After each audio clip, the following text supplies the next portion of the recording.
भारत का इतिहास उस धुएं की तरह है जो आग को छुपा लेता है, पर उसकी गर्मी सदियों तक महसूस होती है। और इस इतिहास की सबसे जलती हुई चिंगारी है मुगल साम्राज्य। मुगलों ने भारत में 300 साल से भी ज्यादा राज किया। बाबर से लेकर बहादुर शाह जफर तक एक के बाद एक बादशाह दिल्ली की गद्दी पर बैठा और भारत की किस्मत के पन्ने लिखता गया। लेकिन क्या आपने कभी सोचा है, अगर बाबर भारत नहीं आता तो क्या होता? क्या ताजमहल महबूबा की मोहब्बत का तोहफा था या एक खौफनाक साजिश का मकबरा? और क्या औरंगजेब सच में वो क्रूर था जितना इतिहास ने उसे बताया, या असल कहानी कुछ और है? चलिए आज हम आपको मुगलों की उस असल कहानी से रूबरू करवाते हैं जो इतिहास की किताबों से गायब है। यदि आप हमारी चैनल भारत की कहानियां पर नए हैं तो चैनल को सब्सक्राइब करना ना भूलें ताकि ऐसे वीडियो आप तक पहुंच सके, और वीडियो के अंत तक जरूर बने रहिए। साल था 1483। फरगाना आज का उज्बेकिस्तान में जन्म हुआ एक बच्चे का जिसका नाम था जहीर उद्दीन मोहम्मद बाबर। सिर्फ 12 साल की उम्र में बाबर ने गद्दी संभाली, लेकिन राजमहल की दीवारों में छुपे थे षड्यंत्र और जल्द ही उसे बेदखल कर दिया गया। लेकिन बाबर कोई आम इंसान नहीं था। उसकी नसों में तैमूर और चंगेज खान का खून बहता था। वो जानता था अगर उसे बादशाह बनना है तो उसे एक नई धरती चाहिए, एक ऐसा मुल्क जो सोने की चिड़िया कहलाता है, भारत। 1525 में बाबर ने भारत की ओर कूच किया। सिर्फ 12,000 सैनिक, लेकिन मन में था हौसला और हाथों में बारूद। दूसरी ओर था इब्राहिम लोदी, 1 लाख से ज्यादा सैनिक, हाथी, घोड़े और हथियारों से लैस, गन पाउडर और युद्ध कौशल। 21 अप्रैल 1526 पानीपत का पहला युद्ध लड़ा गया। बाबर की तोपों की गड़गड़ाहट ने हाथियों को पागल कर दिया। लोदी की सेना अपने ही हाथियों के नीचे कुचल गई और इस युद्ध ने ही बदल दी थी भारत की तकदीर। दिल्ली अब बाबर की थी और यहीं से शुरू हुई मुगल साम्राज्य की दास्तान। बाबर के बाद आया उसका बेटा हुमायूं, लेकिन शेरशाह सूरी से हारकर उसे भारत छोड़ना पड़ा। भटकते भटकते सिंध की गलियों में भेष बदलकर जीना पड़ा।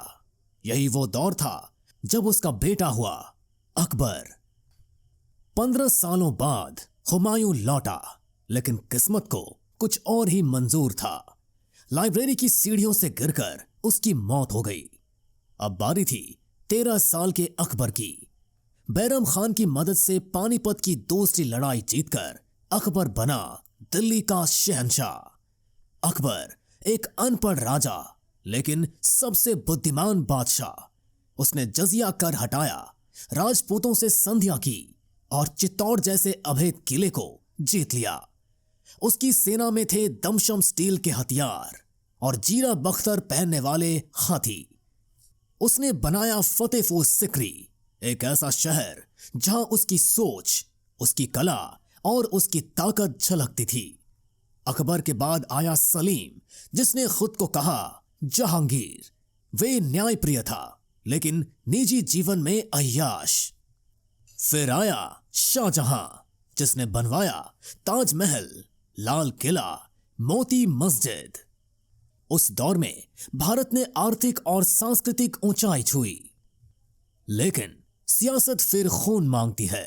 शाहजहां के बेटे द्वारा शिकों को गद्दी मिलती है, लेकिन औरंगजेब को यह बर्दाश्त नहीं।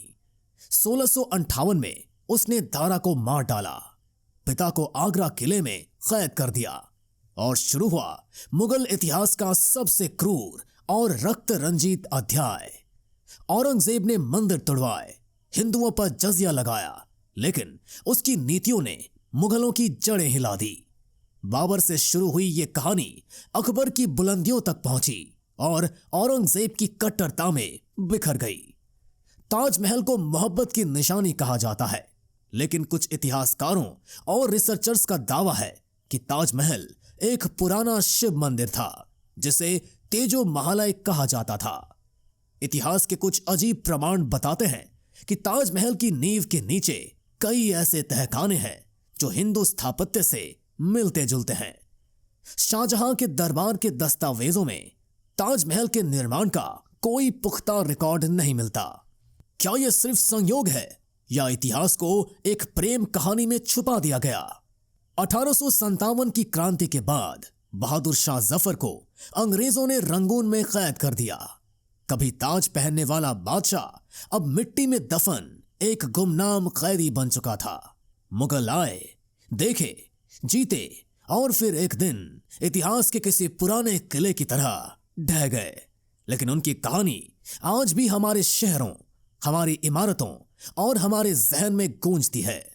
मुगलों ने भारत को अद्भुत इमारतें, वास्तुकला और इतिहास दिया, लेकिन साथ ही संघर्ष, खून और सत्ता की प्यास भी। और यही है भारत के मुगल काल की वो कहानी जो किताबों से नहीं, दिल से समझी जाती है।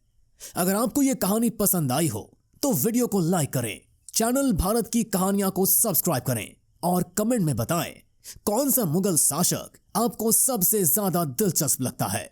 मिलते हैं एक नए वीडियो के साथ, तब तक के लिए धन्यवाद।